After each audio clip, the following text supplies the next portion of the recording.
اللہم صلی علی سیدنا و مولانا محمد معدن الجود والکرم وعلی آلہ وصحبہ وبارک وسلم۔ تمام تعریف حمد و ثنا اللہ جل جلالہ کے لیے، زامباد درود و سلام نبی رحمت سید عالم صلی اللہ علیہ وسلم کی ذات والا صفات کے لیے حمد و صلات کے بعد سورہ آل عمران کی آیت نمبر 185۔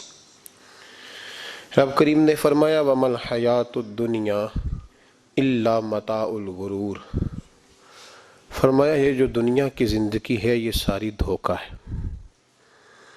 نہیں ہے دنیا کی زندگی مگر ایک دھوکہ۔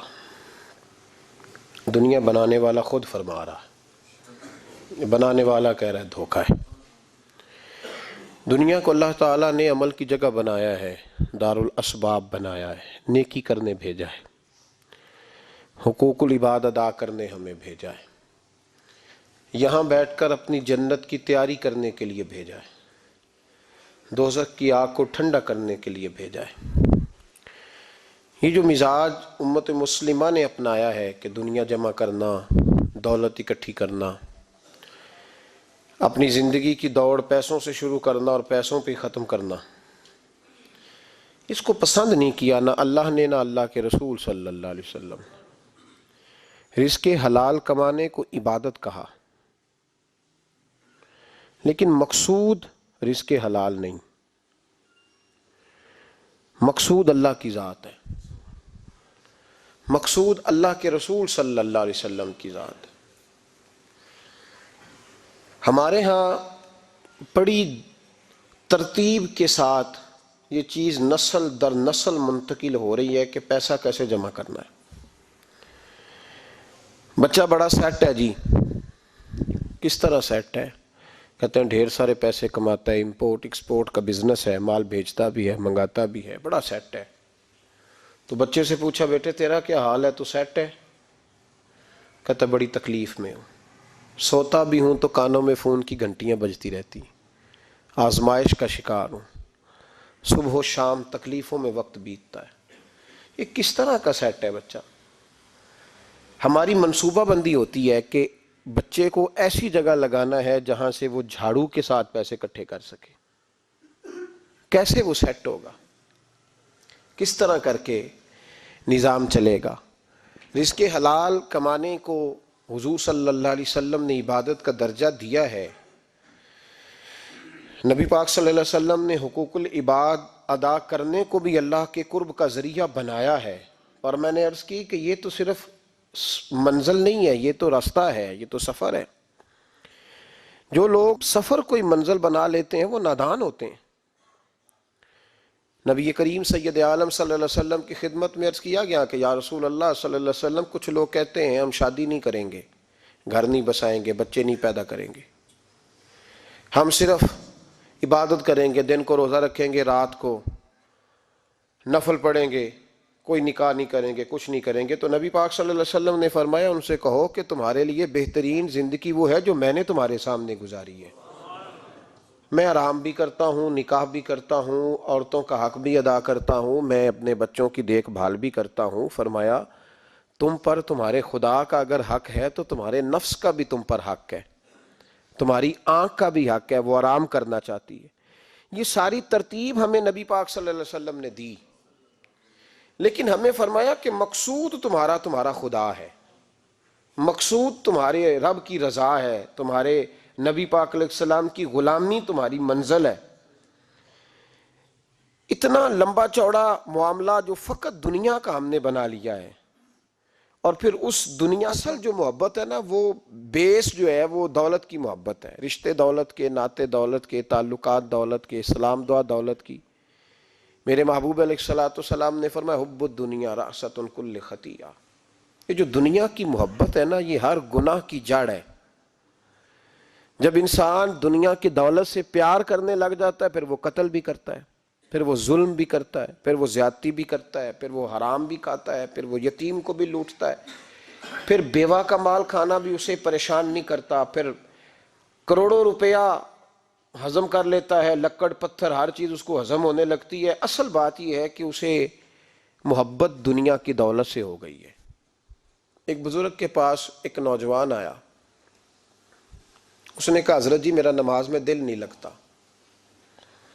تو بزرگ فرمانے لگے تیرا مسئلہ اصل یہ نہیں، تیرا مسئلہ اور ہے۔ نے کہا حضور سمجھا دیں۔ تو وہ فرمانے لگے کچھ بندے ایسے ہیں جو تمہیں ٹیلی فون کرتے ہیں اور تم ان کا فون نہیں اٹھاتے، اور کچھ ایسے ہیں جن کو تم دن میں خود 3 دفعہ فون کر کے حال پوچھتے ہو۔ حضور کیا مطلب؟ فرمانے لگے جس سے پیار نہیں نا، اس سے اظہار بیزاری ہے تو اس کا فون بجتا رہے تو کہتے ہیں میں تھا نہیں، میں موجود نہیں تھا، فون چارجنگ پہ تھا، گھر چھوڑ گیا تھا، بہانہ ہے۔ اور جس سے محبت ہے اس کو ٹیلی فون کر کے کہتے ہیں آپ پریشان تو نہیں ہوتے، بس میرا سلام لینے کو دل کر رہا تھا۔ فرمانے لگے کہ تیرا اصل مسئلہ یہ ہے کہ تو نے محبت نہیں کی اللہ رسول سے۔ اگر تیرا خدا رسول سے پیار ہوتا تو یہ جملہ کیسے آتا کہ نماز کو دل نہیں کرتا؟ پھر تو تیرا تہجد کو بھی دل کرتا، پھر تو تیرا ہر وقت قرآن پاک سینے سے چمٹائے رکھنے کو دل کرتا، اس لیے کہ تیرا مقصود اللہ کی ذات ہوتی۔ چونکہ مقصود دنیا داری ہے، مقصود دولت بنا لیا معاذ اللہ، مقصود ایک رنگ بنا لیا ہے، اس کا نقصان قوم اٹھا رہی ہے۔ نقصان رشتوں میں، نعتوں میں حسن نہیں رہا، پیار نہیں رہا، ترتیب نہیں رہی۔ ایک ناروے سے دوست نے فون کیا، مجھے کہنے لگے آپ بڑی تقریریں کرتے ہیں، کوئی ہمارے حق میں بھی کر دو۔ تو میں نے کہا کہ آپ کو کیا ہے؟ کہنے لگے آپ پردیسیوں کی مجبوریاں نہیں سمجھتے۔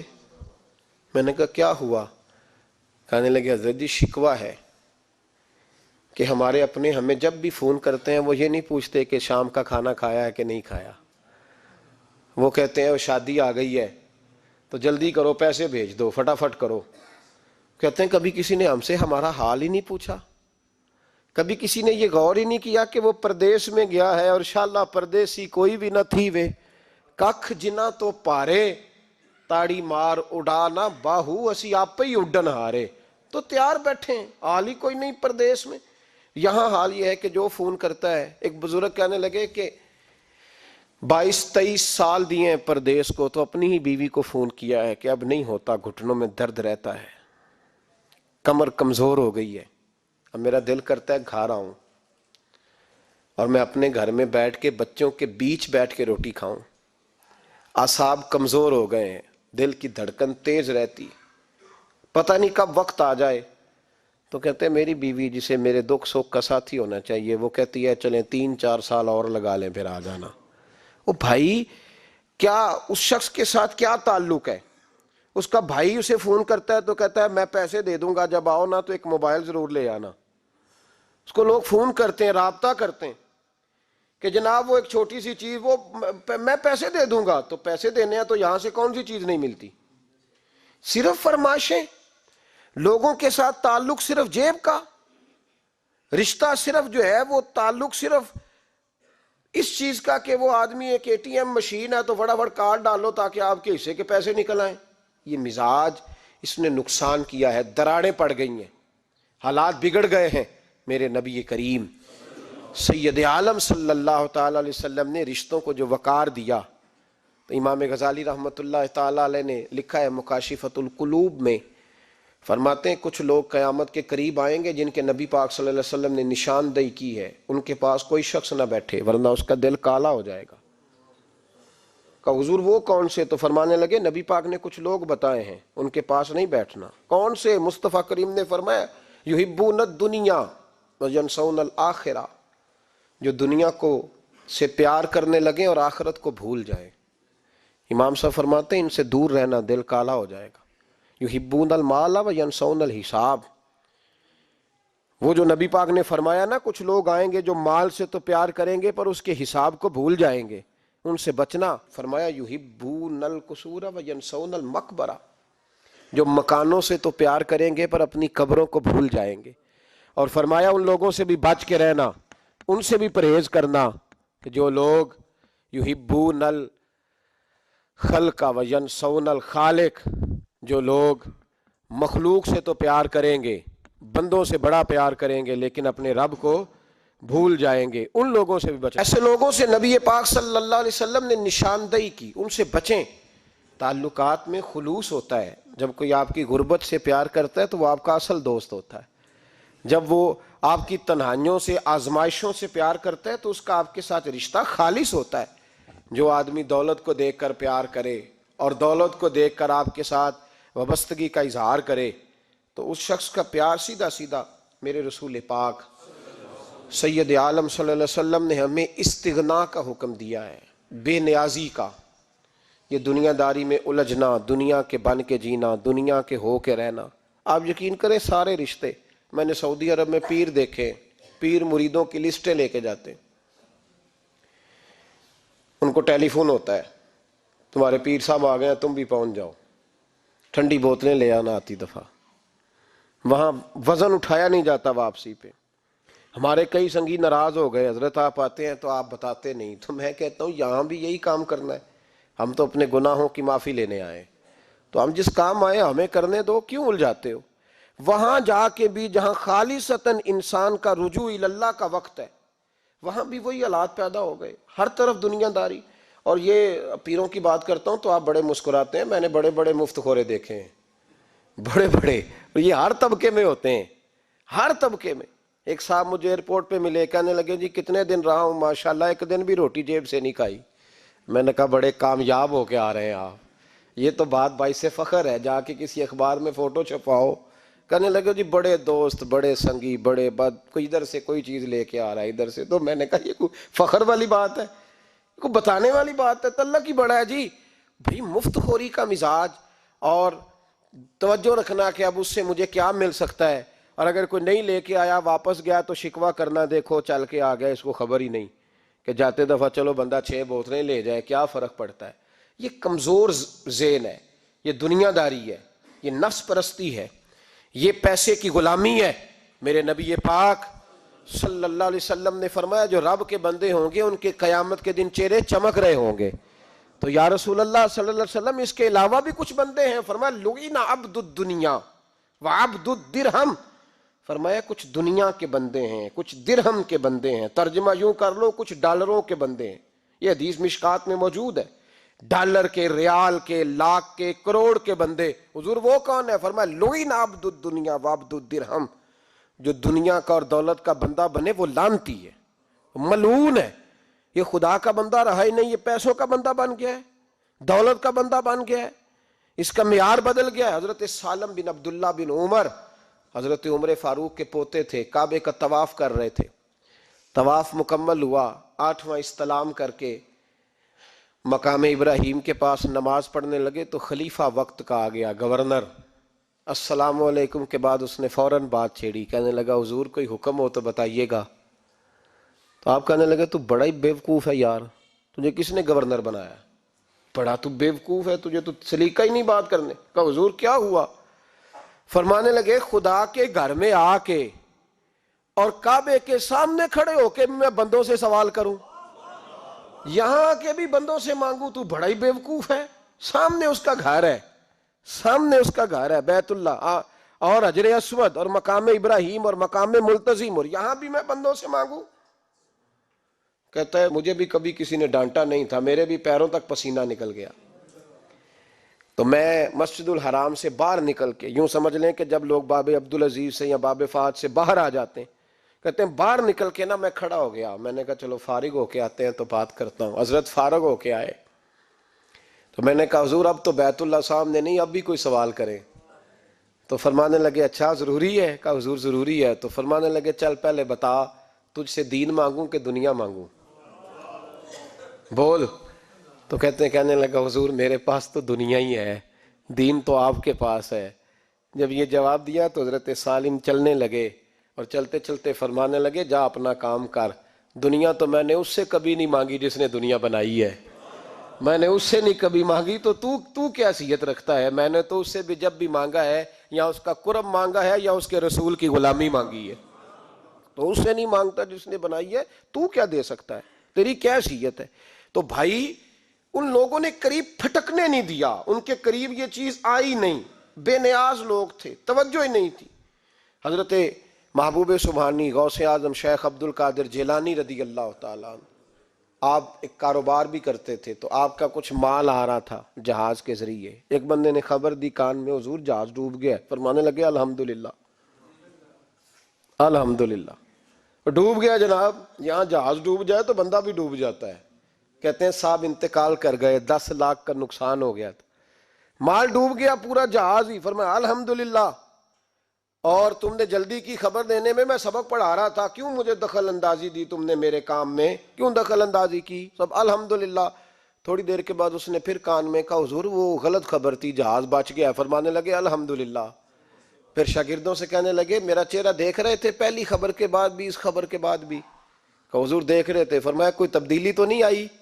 کہا حضور نہیں۔ فرمانے لگے شکر الحمدللہ، رب نے میرا دل دولت سے نہیں جوڑا، اپنی ذات کے ساتھ جوڑ کے رکھا ہوا ہے، تبدیلی تو نہیں آئی۔ یہاں تو ٹینشن ہی ٹینشن ہے، ڈپریشن ہی ڈپریشن، اور بات کس کی ٹینشن ہے؟ پیسے کوئی نہیں، دولت کوئی نہیں، کوئی چکر چل جائے نا کبھی، اس سے بھی کبھی پوچھ جس کے پاس ہے وہ تجھ سے زیادہ غریب ہے، اس سے کبھی پوچھ وہ تجھ سے زیادہ آزمائش میں ہے۔ غریب شہر تو فاقوں سے مر گیا، لیکن امیر شہر نے ہیرے سے خودکشی کر لی، اس کو بھی تو پوچھ اس کا کیا حال ہے۔ دانش منداں دا کم نہیں، دل دنیا نہ لانا، اس ووٹی کئی خامد کیتے تے جو کیتا سو کھانا۔ یہ تو کام ہے اس کا، بڑے آئے بڑے چلے گئے، بڑے آئے بڑے نکل گئے، توجہ ہی نہیں، مزاج ہی نہیں۔ حضرت مولا علی شیر خدا، علی المرتضی، امام الاولیاء، صاحب صدق و صفا، داماد مصطفیٰ صلی اللہ علیہ وسلم، اسد اللہ، حضرت علی شیر خدا رضی اللہ تعالیٰ عنہ کوفے کے چوک میں کھڑے تھے تو کہہ رہے تھے یار میری نا طامت پرانی ہو گئی ہے، یہ میں نے زرہ بیچنی ہے، کوئی بندہ مجھ سے خرید لو تاکہ میں نئی طامت لے لوں۔ تو ایک بندہ کان میں کہنے لگا حضور طامت کے پیسے بھی نہیں؟ فرمانے لگے پیسوں کو چھوڑ، علی کا سینہ دیکھ، اللہ نے ایمان کی دولت سے بھرا ہوا ہے۔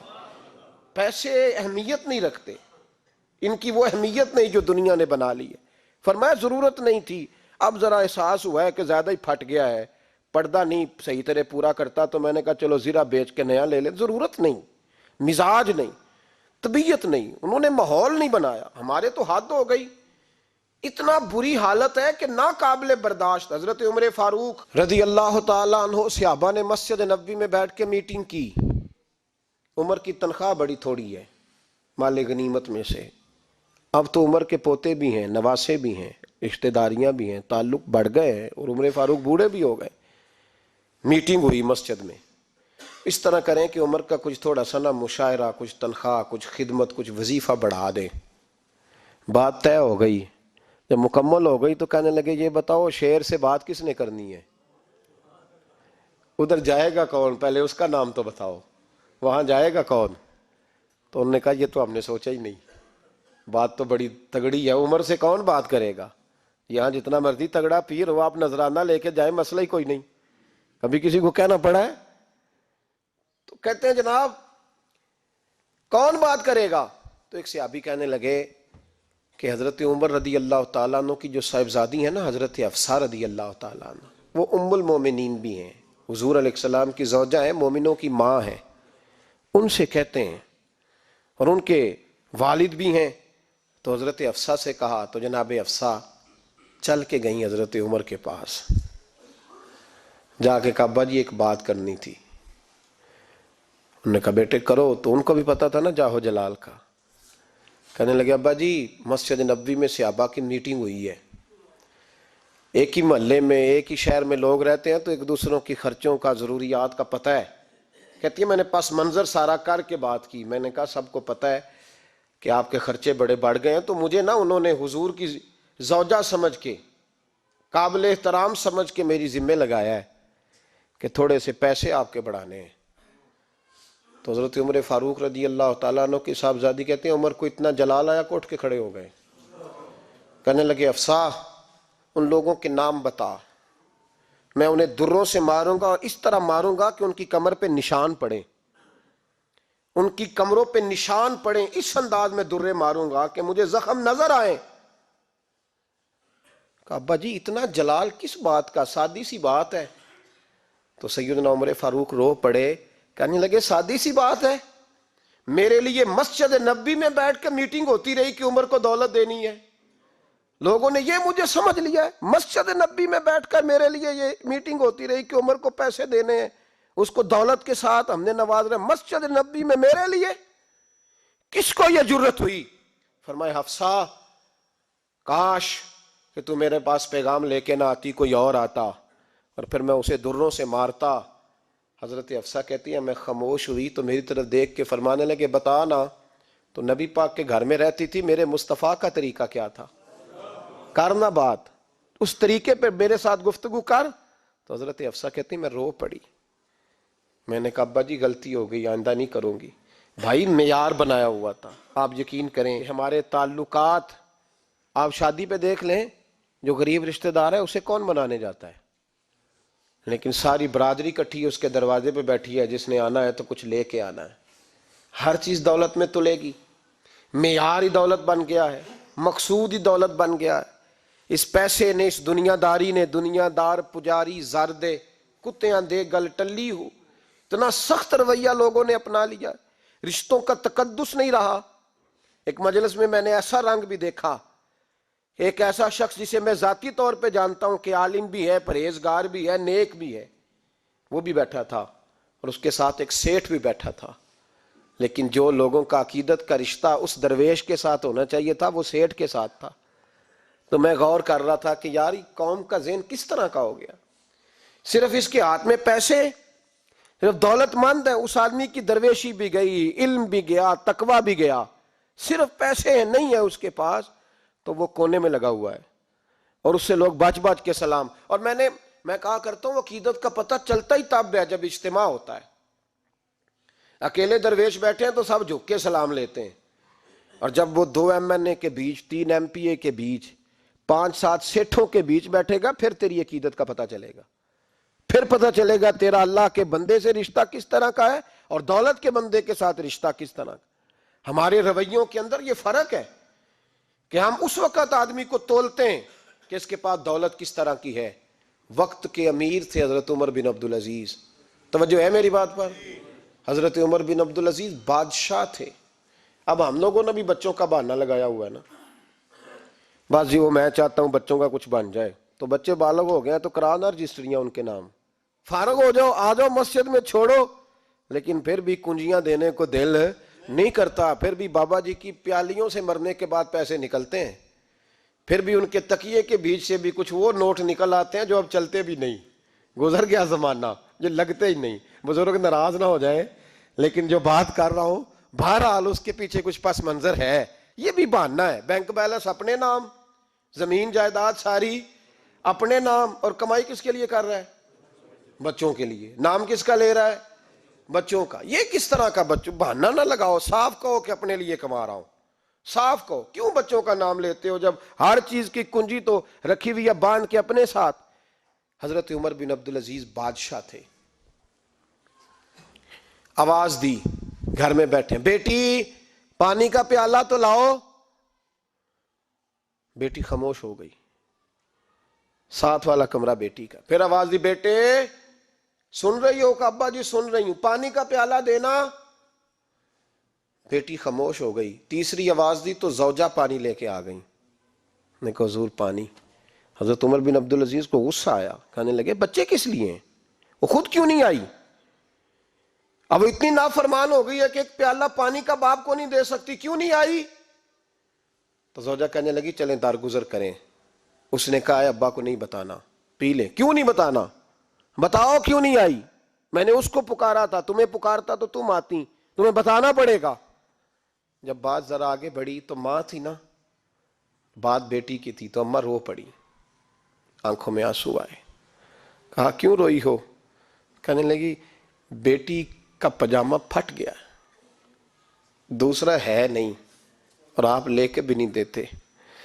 کمرے میں بیٹھ کے تو پاجامہ سی رہی ہے, تو کہہ رہی تھی ابا کو بتانا نا, انہیں تکلیف ہوگی. تو وہ اس کے پاس دوسرا ہوتا تو آ جاتی, ایک ہی تھا, تو اس لیے نہیں آئی. حضرت عمر بن عبدالعزیز اٹھے, سر سجدے میں رکھا, کہنے لگے یا اللہ تیرا شکر ہے, تو نے میرے بچوں کو بقدر ضرورت روزی عطا فرمائی ہے. یا اللہ تیرا شکر ہے. ایک روایت میں نے پڑھی, کلیجہ منہ کو آیا, مصطفیٰ کریم بیٹھے تھے تو سیدہ عائشہ صدیقہ رضی اللہ تعالیٰ نے عرض کی یا رسول اللہ صلی اللہ علیہ وسلم وہ دیکھیں سیدہ فاطمہ آ گئی ہیں، وہ دیکھیں بی بی صاحبہ بغیر بتائے آ گئیں۔ حضرت فاطمہ الزہرا آئیں تو حضور نے فرمایا فاطمہ بغیر اطلاع کے؟ حضور چھوٹا سا کام تھا۔ کیسے آئی ہو؟ تو بی بی صاحبہ نے نا عورتوں کا پلو ہوتا ہے نا چادر کا، پلو کھولا تو ایک روٹی بندھی ہوئی تھی، ایک روٹی چادر میں، یہاں لوگ زیور باندھتے ہیں، دولت باندھتے ہیں، ایک روٹی حضرت فاطمہ نے پلو میں باندھی، کھول کے پیش کی۔ کہا بیٹے یہ کیا ہے؟ کہا ابا جی کئی دنوں سے گھر میں روٹی نہیں پکی تھی، آج علی کچھ جون لائے تھے، پیسے ہیں، چند روٹیاں بنی ہیں، تو بچوں نے تو کھا لیا، تو میرے سامنے بھی ایک روٹی آئی تھی، میں نے لقمہ توڑا ہے تو مجھے خیال آیا پتہ نہیں مصطفیٰ نے کھایا ہے کہ نہیں کھایا، پتہ نہیں حضور نے روٹی کھائی ہے کہ نہیں، میں لے کے حاضر ہو گئی ہوں، مہربانی فرمائیں۔ تو فرمایا بیٹے بیٹھ جا۔ حضرت فاطمہ بھی بیٹھ گئیں، سیدہ عائشہ کہتی ہیں حضور بھی بیٹھ گئے۔ فرمایا فاطمہ کتنے دنوں سے نہیں کھایا؟ عرض کی حضور 3 دن سے۔ فرمایا بیٹے میں نے 5 دن سے نہیں کھایا، آ جا۔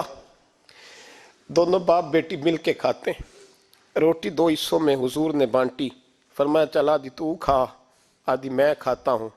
حضرت فاطمہ نے لقمہ توڑ کے منہ میں رکھا تو رو پڑی، حضور 5 دن سے نہیں کھائی۔ فرمایا بیٹے چپ کر، ہمارا دنیا سے کیا تعلق، ایک پل رہ گیا ہے، بس اللہ پھر جنت کی ساری نعمتیں عطا فرما، رونے والی بات ہی نہیں ہے اس میں، بس ہمارا کیا تعلق، ایک پل ہے، پھر مالک بڑا کچھ عطا کرے گا۔ او بھائی جو کائنات کے مالک و مختار تھے، جو ابرو کا اشارہ کریں تو حضرت جبریل جنت کی نعمتیں لے کے آ جائیں، انہوں نے تو دنیا کی جانب توجہ ہی نہیں کی، ان کا تو خیال ہی نہیں آیا، دنیا ہی دنیا، دولت ہی دولت، ہر آدمی دولت کے ترازو میں تلنے لگا ہے۔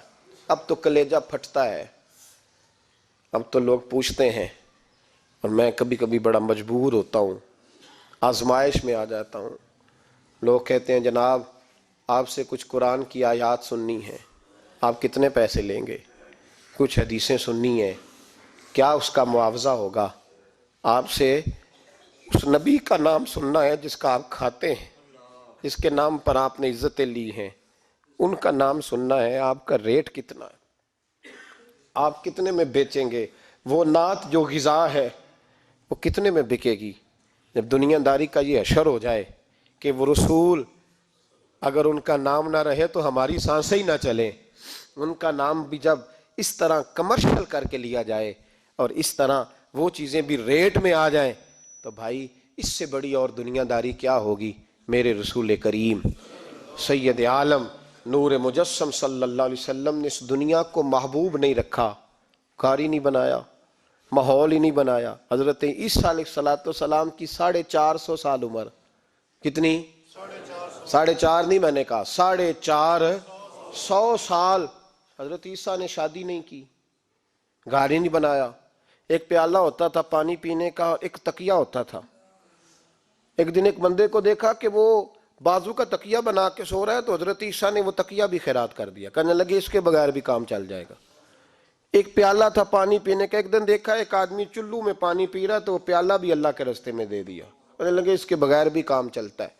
کسی نے کہا نکاح کیوں نہیں کرتے، گھر کیوں نہیں بساتے؟ تو فرمانے لگے 450 سال تو عمر ہے، اللہ کو راضی کروں کہ گھر بساؤں، سجدے کروں یا میں دنیا داری کروں؟ بھائی اسلام نے آپ کے لیے سہولت کر دی، میرے لیے آسانی کر دی کہ تیرا بچے پالنا بھی عبادت ہے، تیرا گھر بار چلانا بھی دینداری ہے، لیکن مقصود نہ اس کو بنا، اس کو مقصود نہ بنا، دنیا داری میں اتنا الجھ نہ، بقدر ضرورت لے، اس طرح کا رویہ اختیار نہ کر۔ اور ایسا ہو سکتا ہے ابھی چند سال ہوئے مولانا عبدالستار خان نیازی علیہ رحمہ نے پردہ کیا، وفاقی وزیر رہا وہ شخص، زمانہ بتایا، پاکستان کی میلی سیاست کے اندر رہ کے وقت گزارا، لیکن جب ان کا جنازہ اٹھا تو ان کے اکاؤنٹ میں اتنے پیسے نہیں تھے کہ کفن کا کپڑا بھی خریدا جا سکے، کفن کے کپڑے کا بھی پیسہ نہیں تھا۔ او بھائی یہ لوگ ہیں یار، وفاقی درجے کا شخص ہو کے گزرے اور وزارتیں اس کے آگے پیچھے بھاگیں، اور ہر الیکشن میں وہ بندہ ایم این اے کی سیٹ جیت جائے، اور پھر رخصتی کا وقت آئے تو اس کا حال یہ ہو کہ کوئی شخص کہے کہ چلو 250 اکاؤنٹ سے نکلا ہے تو باقی مجھ سے لے لو تاکہ کفن کا بندوبست ہو سکے، اس کا مطلب ہے کہ آج بھی یہ رنگ ہوتا ہے۔ اور وہ پگڑی تگڑی باندھتے تھے، سوٹ اعلیٰ پہنتے تھے، تو لوگ کہتے تھے یہ کیوں کرتے ہو؟ فرماتے میں مصطفیٰ کا فقیر ہوں، لوگ تو نہ مجھے فقیر سمجھے، ایسا تو نہ ہو دنیا دینے لگ جائے کہ حضرت کے پاس پہننے کو کپڑا نہیں تو چلو کچھ دو، میں اپنے پردے اپنے اللہ کے ساتھ رکھنا چاہتا ہوں۔ بھائیو، ان لوگوں نے وقار کے ساتھ وقت گزارا۔ اس انداز سے تھوڑا باہر آؤ۔ اپنے ساتھ ہم نے اتنی زیادتی کر لی ہے، اتنا ظلم کر لیا کہ سوائے دولت کے، سوائے دنیا دار، خالص وہ روحانی سلسلہ طریقت کا، تصوف کا، وہ بھی سارا اسی۔ حضرت ابو الحسن خرقانی درویش تھے، محمود غزنوی بادشاہ وقت تھا، کہتا میں دعا کرانے گیا تو میں نے وہی سمجھا جو سب کے بارے میں سمجھا جاتا ہے، گفٹ پہلے لے گیا، میں نے کہا 2 تھیلیاں شرفیوں کی لے جاتا ہوں، بابا دعا صحیح کر دے گا، نذرانہ نہیں سود ہے پیران حرم کا۔ تو کہتے ہیں 2 اشرفیوں کی تھیلیاں پہلے لے گیا کہ رکھوں گا تو بابا میرے حق میں نرم ہو جائے گا۔ میں نے وہ اب ذہن یہ بنا کے گیا تھا، حضرت اب کیا کر رہے ہیں؟ جمعے کا دن تھا تو کچھ سالکین طریقت مریدین جھاڑو لگا رہے تھے، تو سر میں کھجلی ہوئی تو پگڑی اتار کے ایک مرید سے کہنے لگے دیکھ کہیں جمعے تو نہیں پڑ گئی؟ تو ایک جمعے دیکھ رہا ہے، وہ کہتا ہے میں جمعے دیکھ رہا تھا، حضرت نے سر جھکایا ہوا تھا تو محمود غزنوی داخل ہو گیا، تو جو جمعے نکالنے والا کہنے لگا او ہو، فرمانے لگے کیا ہوا؟ کہ حضور بادشاہ آ گیا۔ کہنے لگے چھوڑ، بادشاہ تو آتے جاتے رہتے ہیں، میں نے سمجھا تھا کوئی تگڑی سی جوں تیرے ہاتھ لگ گئی ہے، تو نے تو اس طرح کر کے شور مچایا جیسے بڑا کوئی انقلاب، بادشاہ آتے جاتے رہتے، بندہ یہ کیا ہو گیا؟ جوں دیکھ دھیان سے۔ تو محمود کہتا ہے میں تو دنیا دار قسم کا صوفی سمجھ کے آیا، تھیلیاں بھی شرفیوں کی رکھیں، تو بابا جی سے دعا کے لیے کہا میں سومناتھ کے مندر فتح کرنے جا رہا ہوں، دعا کرنا۔ تو بابا جی نے اندر سے کرتا منگایا، کہنے لگے یہ میں نے ابھی اتارا ہے کپڑے بدلنے کے لیے، جب بڑی مشکل پڑ گئی تو کرتا سامنے رکھ کے دعا مانگنا، اللہ اس کے وسیلے سے فتح عطا کر دے گا۔ جو مشکل ہوگی تیری تر دامنی پہ شیخ ہماری نہ جائیے، ہم دامن نہ چھوڑ دے تو فرشتے وضو کریں۔ اور اقبال کہنے لگے نہ تیگ و تیر میں نہ لشکر و سپاہ میں ہے، جو بات مرد کلندر کی بارگاہ میں ہے۔ کو معمولی لوگ ہوتے ہیں۔ اقبال کہنے لگے ید بیضا لیے پھرتے ہیں اپنی آستینوں میں، انہوں نے بغل میں ہاتھ رکھا ہوا ہے، اگر کھول دیں تو اللہ اسی طرح برکات کا فیض عطا کر دے جو حضرت موسیٰ کے ید بیضا کو ملا ہوا۔ کو معمولی لوگ ہوتے ہیں، غبار آلود سمجھ کر حکارت سے نہ دیکھ ان کو، انہی کی ٹھوکروں سے سلطنت بنتی اور بگڑتی ہے۔ یہ تگڑے لوگ وہ علیحدہ بات ہے کہ جڑے محرم راز حقیقت دے، وہ راز حقیقت کھول دے نہیں، جنہ ویکھیا نہیں ہو کرن گلاں، جنہ ویکھ لیا ہو تے بول دے ہی نہیں۔ یہ بات علیحدہ ہے کہ وہ بیان کرنا پسند نہیں کرتے، پردوں میں چھپے رہتے ہیں، ورنہ تو اللہ نے بڑے اعزازات دیے ہوتے ہیں۔ تو محمود کہنے لگا کہ بابا جی نے دعا کی اللہ اگر اس کی نیت صحیح ہے تو اسے کامیابی عطا کرنا، اس کی مدد کرنا۔ مجھے کہنے لگے کچھ کھائے گا؟ میں نے کہا کھانا ہے۔ تو کہنے لگے بادشاہ کے لیے وہ کھانا لانا جو سویرے میں نے کھایا ہے۔ تو میں نے کہا پیروں کا لنگر ہوگا، چھوٹے گوشت کی یخنی میں انہوں نے روٹیاں بریک کر کے ڈالی ہوں گی، حضرت کی صحت ٹھیک نہیں رہتی، گھٹنوں میں درد ہے، تو میں تو یہ سمجھا تھا کہ کوئی دیسی گھی کی چوری آئے گی، لیکن ٹکڑا آیا ایک روٹی کا، آدھا خشک ٹکڑا اور پانی کا پیالہ۔ تو کہتے ہیں میں نے اس کو کاٹ کے نا دانتوں کے ساتھ جب نگلنا چاہا تو یہاں اڑ گیا میرے گلے میں، کبھی اس طرح کا کھانا کھایا ہی نہیں تھا۔ تو کہتے ہیں حضرت نے 2 شرفیوں کی تھیلیاں اٹھا کے میری طرف پھینکی، کہنے لگے جس طرح ہمارا کھانا تیرے گلے میں اڑ گیا، تیری دولت بھی ہمارے گلے میں اڑ جائے گی، اٹھ اور نکل، اللہ خیر کرے۔ کہتے میرے دل نے گواہی دی کہ یار یہ عام دنیا دار نہیں، یہ رب کریم کا بندہ ہے۔ کہتے ہیں اب جب میں پہلے انہوں نے کوئی لفٹ ہی نہیں کرائی جب گیا، اب جب میں جانے لگا نا اٹھ کے واپس، تو حضرت اٹھ کے میرا استقبال کیا، مجھے سواری تک چھوڑنے گئے، تو میں نے کہا حضور جب آیا تھا آپ نے منہ ہی نہیں لگایا، اور جب جانے لگا تو اتنا اعزاز۔ فرمانے لگے جب تو آیا تھا تو بھی تو یہی سوچ رہا تھا نا کہ 2 شرفیاں دوں گا تو بابا نرم ہو جائے گا، تو میں تجھے کیوں پروٹوکول دیتا؟ اب جاتی دفعہ تیرے دل نے بھی گواہی دی ہے کہ یہ کوئی دنیا دار نہیں، یہ رب کا بندہ ہے، تو رب کے بندے کے پاس آئے تو تیری عزت نہ کروں۔ عرض یہ کرنا چاہ رہا ہوں کہ اتنی لمبی چوڑی دنیا داری اس کو مقصود نہ بناؤ، یہ جب مقصود بن جاتی ہے تو بے کیف سجدے، بے سرور زندگی، کسی کا پیار نہیں رہتا۔ غریبوں کے بارے میں بھی لوگ تبصرہ کرتے ہیں، ہم سے نہیں غریب پالے جاتے، کمائے محنت کرے کھائے، پھر لوگ دھتکارتے ہیں۔ پھر لوگوں کے اندر سختی آتی ہے جب مقصود دولت ہوتی ہے، اور جب مقصود اللہ کی رضا ہوتی ہے پھر اللہ انسانوں کے دلوں کو نرمی عطا فرماتا ہے۔ اس کو مقصود نہ بناؤ، اس کو مقصود خدا کی ذات، اللہ کی ذات، فکر آخرت، قرآن سینے سے رہے، اور زبان پر جو چیز ہر وقت جاری رہے وہ رسول اللہ کا درود و سلام۔ باقی چیزوں کو مقصد نہ بنائیں۔ یہ دنیا مقصد بن گئی تو یہ زندگی کو کھڑا کر دے گی، جام کر دے گی، پھر آگے پیچھے کچھ نہیں ہوگا۔ پھر الہاکم التکاثر حتی زرتم المقابر، فرمایا لوگ دولت کے پیچھے اس طرح لگے کہ پھر انہوں نے قبریں دیکھ لیں۔ میں کئی دفعہ کہا کرتا ہوں کہ لوگ مسجدوں میں تو نہیں آئے، قبروں میں چلے گئے، اتنے مصروف ہوئے کہ مسجد آنے کا ٹائم نہیں ملا اور وہ قبروں میں چلے گئے، نماز نہیں پڑھی، یہاں تک کہ ان کی نماز لوگوں نے پڑھ ڈالی۔ اتنا نہ دنیا داری کرو، اتنا نہ اس کو مقصود بناؤ، جتنی اس کی حد ہے اس کو اسی حد میں رکھو۔